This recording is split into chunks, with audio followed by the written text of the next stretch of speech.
전하, 지금 변우에 먹물이 아니라 얼음이 박혔사옵니다. 제 손가락 부러지기 전에 제발 숫덩이 하나만 던져주십시오. 오늘 제가 들고 온 이야기는 진짜 어이가 없어서 헛웃음이 나올 지경인데, 여러분, 혹시 조선시대 왕들이 겨울만 되면 럭셔리 펜트하우스에서 포끝에 고드름 달고 살았다는 사실 알고 계셨습니까? 전 세계가 부러워하는 온돌의 종주국 조선에서 정작 왕은 추위에 벌벌 떨고 백성은 등판을 지지며 꿀잠을 잤다는 이 기가 막힌 아이러니. 오늘 제가 그 비밀을 낱낱이 파헤쳐 드릴게요. 역사는 기록하는 자의 붓끝에서 태어나지만 해석하는 자의 시선에서 완성됩니다. 자, 준비되셨죠? 눈물 없이 들을 수 없는 조선 왕실의 극한 동계 훈련 스토리, 지금 바로 시작합니다. 역사를 바로 알고 바로 보는 역사 바보 시작합니다. 때는 바야흐로 조선 건국 초기부터 구한말까지 이어지는 처절한 남방투쟁기예요. 여러분 생각을 해보세요.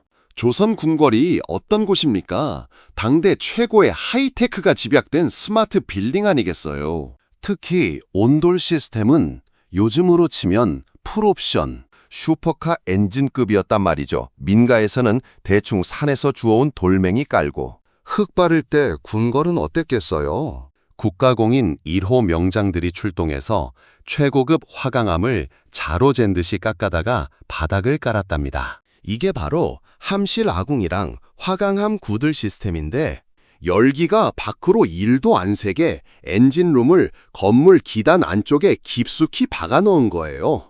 화강암은 또 열을 꽉 잡아두는 천연 배터리거든요. 한번 불 때면 새벽까지 은은하게 온기가 가야 정상이죠. 난방계의 에르메스 샤넬급 기술이 조선 궁궐에 다 들어가 있었다니까요. 근데 문제는 뭐냐? 기술은 세계 1등인데 집이 너무 컸던 게 화근이었어요, 여러분. 요즘 층고 5m 넘는 럭셔리 카페 가보셨어요? 인테리어는 끝내주는데. 겨울에 가면 어때요?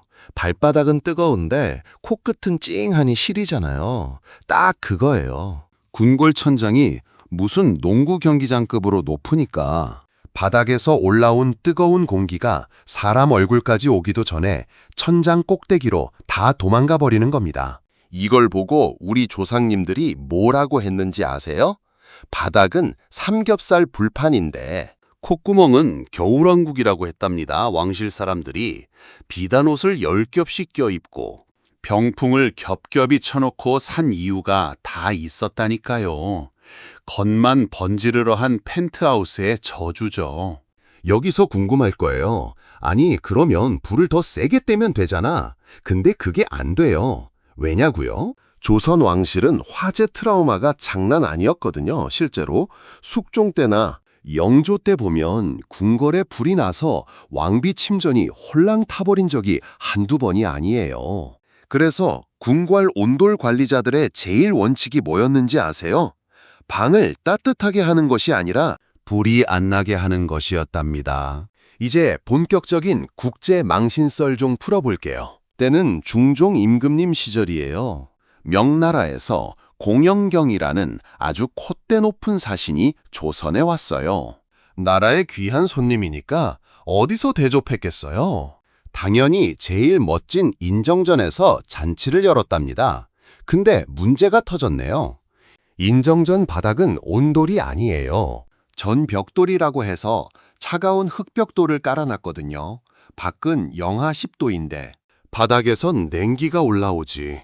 천장은 높아서 찬바람이 쌩쌩 불지 밥 먹던 사신이 갑자기 온몸을 사시나무 떨듯 떠는 거예요. 사신이 비명을 지르니까 중종 임금님이 얼마나 쪽팔렸겠어요.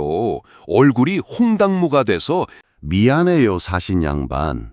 우리 집이 난방이 좀 잼병이라 쭈 하고 사과를 했다니까요. 이게 요즘으로 치면 최고급 호텔 뷔페 불렀는데 히터 안 틀어줘서 손님 코에서 고드름 나오게 만든 거랑 똑같은 거예요. 근데 여러분, 더 우픈 건 뭔지 아세요? 신하들이 기록을 해야 되는데 먹물이 얼어버리는 거예요. 성종실록을 보면 신하들이 전하, 날이 너무 추워서 벼루에 담긴 먹물이 꽁꽁 얼어슈 글씨를 쓸 수가 없으니 제발 숯 좀 더 주세요라고 읍소하는데 임금님이 보니까 본인도 춥거든요. 그래서 뭐라고 했는지 아세요? 나도 춥다. 내 붓도 얼었어. 라며 같이 떨었대요.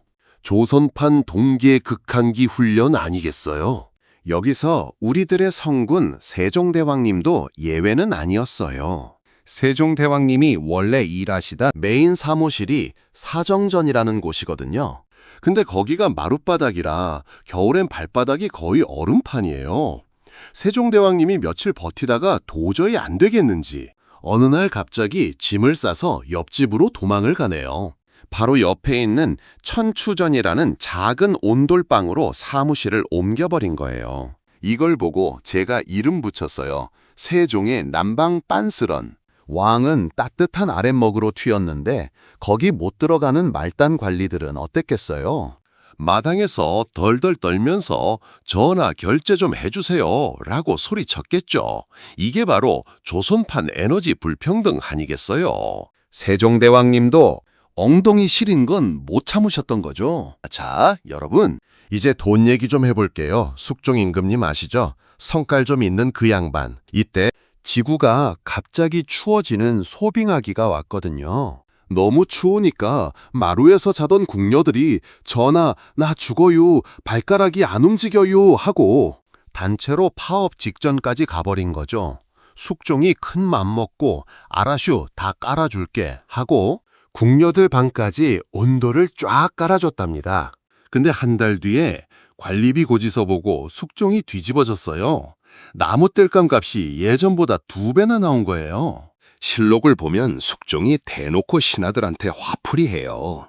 야, 궁녀들 따뜻하게 해주는 건 좋은데 이건 나무값 떼다가 나라 거덜나겄다. 적당히 좀 떼라고 해, 요즘. 우리 가스비 폭탄 맞고 고지서 던지는 거랑 똑같은 있지 않나요? 근데 진짜 우픈 건 뭔지 아세요? 왕이 땔감값 아까워서 벌벌 떨 때 백성들은 집에서 삼겹살이 되고 있었어요. 19세기 영국 여행가 이사벨라 버드 비숍이 조선 주막에서 하룻밤 잤는데 일기에 뭐라고 썼는지 아세요? 방바닥이 너무 뜨거워서 내 몸이 빵처럼 구워지는 줄 알았다. 민가는 방이 코딱지만 하잖아요. 아궁이에 불 조금만 떼도 그 좁은 공간에 열기가 꽉 차서 지글지글 끓는 거예요. 주막 주인이 추우니까 문 열지 마쇼, 호랑이 와유 라고 소리치는데 비숍 여사는 호랑이고 나발이고 나 다 죽겠쇼 하고 문을 벌컥 열었다는 거 아니에요. 왕은 펜트하우스 살면서 코끝 시려 잠설치고 백성은 원룸 살면서 등판이 새카맣게 타도록 꿀잠 잔 거예요. 이게 바로 조선의 진정한 아이러니 아니겠어요, 여러분? 결국 이게 무슨 뜻이겠어요? 인생사 세옹지 마라는 거예요. 조선에서 제일 높은 왕은 웅장하고 멋진 궁궐 지어놓고 과시하며 살았지만 정작 겨울엔 그 넓은 공간 다 못 때워서 덜덜 떨며 살았답니다. 반면에 우리 조상님들은 좁고 소박한 내방 한 칸에서 아랫목의 따뜻함을 누리며 행복했던 거죠. 남들 보기에 삐까번쩍한 아파트보다 내 몸 하나 뜨끈하게 지질 수 있는 내방 한 칸이 진짜 명당 아니겠어요? 민가에서 사용하던 소박한 온돌은 비록 궁궐처럼 화강암을 자로 잰 듯 깎아 만든 하이테크 시스템은 아니었지만 백성들의 지친 몸을 녹여주기에는 충분했습니다.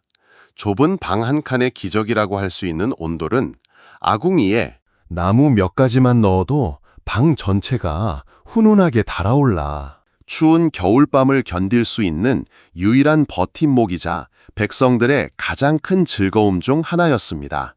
반면 거대한 규모를 자랑하던 대궐의 전각들은 그 웅장한 만큼이나 난방 효율이 떨어지는 결정적인 단점을 안고 있었습니다. 바닥은 온돌이 깔려있다 해도 공간 자체가 너무 크고 천장이 높다 보니 위쪽의 공기를 데우기에는 역부족이었고 문틈 사이로 스며드는 칼바람은 왕실의 위엄마저 무너뜨릴 정도로 매서웠으며 이는 왕들에게 겨울이 고역이었던 가장 큰 이유였습니다. 조선의 왕들은 겨울마다 화로와 병풍을 총동원하며 추위와 싸워야 했지만 결코 마음대로 불을 지필 수도 없는 처지였습니다.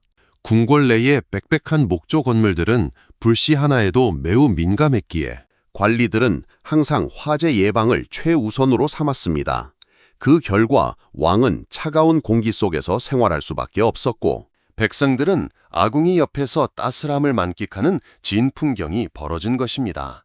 이러한 난방 시스템의 차이는 단순한 생활 방식의 차이를 넘어 공간 안의 효율성에 대한 조선시대의 인식을 보여줍니다.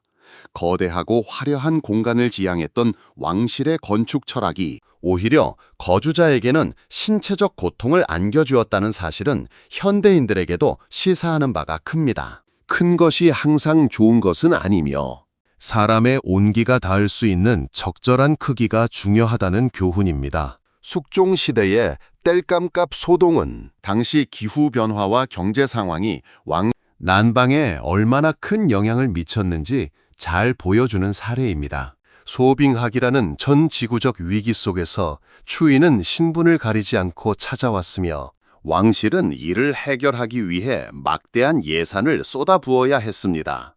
결국 난방비 문제는 예나 지금이나 국가 운영과 가계, 경제에 있어 가장 민감하고 중요한 문제였던 셈입니다.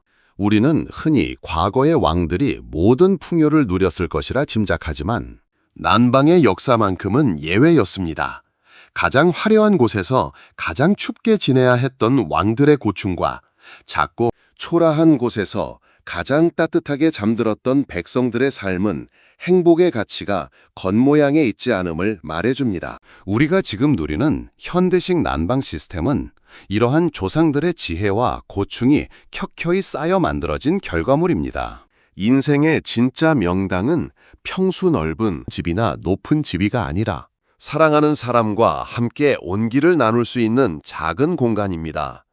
조선 왕들이 그토록 탐냈던 아랫목의 온기는 오늘날 우리 모두가 이미 누리고 있는 소소하지만 확실한 행복입니다. 웅장한 궁궐보다 내 등판을 따뜻하게 지져주는 내 방 한 칸의 가치를 다시 한번 되새기며 조선의 지혜로운 난방 철학을 마무리해봅니다. 오늘 전해드린 조선시대 왕실의 난방 이야기가 여러분의 일상에 작은 온기가 되었기를 바랍니다. 언제나 따뜻하고 편안한 밤 보내시길 바랍니다. 감사합니다. 오늘 역사바보 좋아요 구독 눌러주시고 다음 시간에 텐션 폭발 역사 이야기로 돌아오겠습니다. 오늘 역사바보